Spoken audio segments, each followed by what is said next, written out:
Troisième partie, la dématérialisation des marchés publics.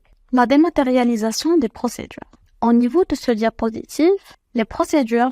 Cette diapositive traite la dématérialisation des procédures dans le cadre des marchés publics. Premièrement, c'est quoi une dématérialisation des procédures? Dans le contexte des marchés publics, la dématérialisation des procédures vise à rendre les processus plus transparents, plus efficaces et accessibles via des plateformes en ligne. Voici les éléments clés mentionnés dans ce paragraphe. Publication des dossiers d'appel d'offres. Les établissements des entreprises publiques, ou encore appelés les EEP, sont tenus de publier différents éléments sur le portail des marchés publics. Ces éléments comprennent les programmes prévisionnels des achats et leur mise à jour, les avis des appels d'offres, les résultats des appels d'offres, les extraits des procès-verbaux des séances d'examen des offres et les rapports d'achèvement de l'exécution des marchés. Deuxièmement, une domiciliation et gestion du portail des marchés publics. La gestion de domiciliation ou encore de l'hébergement du portail des marchés publics sont confiés à la Trésorerie générale du Royaume, la TGR. L'explication détaillée. Un programme provisionnel des achats et leur mise à jour. Les EEP doivent planifier leurs achats à l'avance et mettre à jour ces prévisions régulièrement afin que les fournisseurs et les entrepreneurs potentiels puissent être informés des opportunités à venir. L'avis des appels d'offres. L'avis d'appel d'offres est publié pour informer les fournisseurs et les entrepreneurs des contrats disponibles et des conditions d'appel d'offres. Les résultats d'appel d'offres. Une fois l'évaluation est terminée, les résultats de l'appel d'offres doivent être publiés pour assurer la transparence du processus.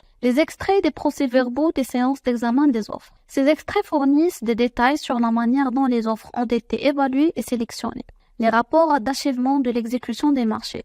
Ces rapports sont produits à la fin de l'exécution du marché pour évaluer la conformité aux termes du contrat et la qualité des biens ou services fournis. La domiciliation du portail des marchés publics. La domiciliation fait référence à l'endroit où le portail est hébergé, c'est-à-dire une infrastructure technique qui le soutient. Et finalement, la gestion du portail des marchés publics par la TGR, la Trésorerie générale du Royaume. La Trésorerie générale du Royaume est responsable de gérer le portail des marchés publics, ce qui comprend l'administration quotidienne, la maintenance et la garantie de sa disponibilité et de sa sécurité. Aussi, la mise à disposition électronique des dossiers d'appel d'offres et des renseignements complémentaires. Cela veut dire que les dossiers d'appel d'offres ainsi que les informations complémentaires nécessaires peuvent être mis à la disposition des concurrents par voie électronique. Cela signifie que les documents relatifs à un appel d'offres, que ce soit le cahier de charges, les spécifications techniques ou les conditions contractuelles, etc., peuvent être consultés et téléchargés via un portail électronique dédié au marché public. L'objectif,